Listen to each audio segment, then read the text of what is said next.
দিনদার। ওই সন্তান হাফেজ হবে, কোরআনের হাফেজ হবে, আলেম হবে, দ্বীনের বাহক হবে।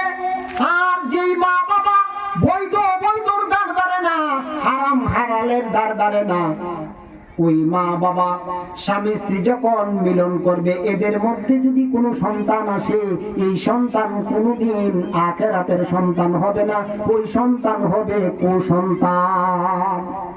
ওই সন্তান কোনোদিন মা বাবার পর্দাবর্তী করবে না, কোনোদিন মা বাবার খেদমত করবে না। আপনার সন্তানকে আপনি লক্ষ্য করে দেখেন, কত আদর সুহাগ দিয়ে আপনি মানুষ করেন, কত ভালোবাসেন, নিজের জীবনের চেয়েও বেশি ভালোবাসেন।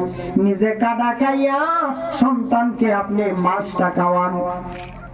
লক্ষ্য করে দেখেন কত কষ্ট করলেন, 2 বছর পর্যন্ত বুকের দুধ পান করাইলেন।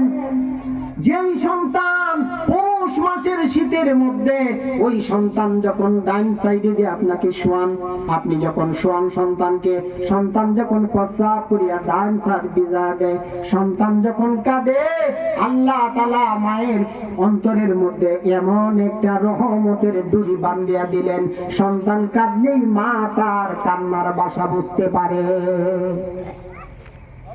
মা তখন ভিজা জায়গার মধ্যে শুয়ে সন্তানকে বাম সাইডে শোয়ায়, কিছুক্ষণ পরে আবার সন্তান বাম সাইড পেশাব করিয়া ভিজা দেয়।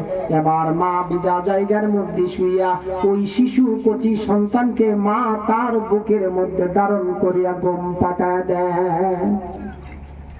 এত কষ্ট করিয়া সন্তান লালন পালন করলেন, নিজের জীবন বিসর্জন দিয়ে যে সন্তানকে আপনি লালন পালন করলেন, সন্তান যখন আস্তে আস্তে বড় হইতে লাগলো, সন্তান যখন এবার কথা বলতে থাকে, কে কথা বলাইলো?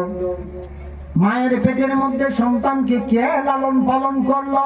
এর জন্য কবি বলেন, যখন তোমার কেউ ছিল না তখন ছিলাম আমি, আর এখন তোমার সব হইয়াছে, পর হইয়াছি আমি। মায়ের পেটের মধ্যে আল্লাহ তাআলা অন্ধকারের ভিতরে, 3টা অন্ধকারের ভিতরে মহান রব্বুল আলামিন কেমন করে লালন পালন করলেন, আর দুনিয়াতে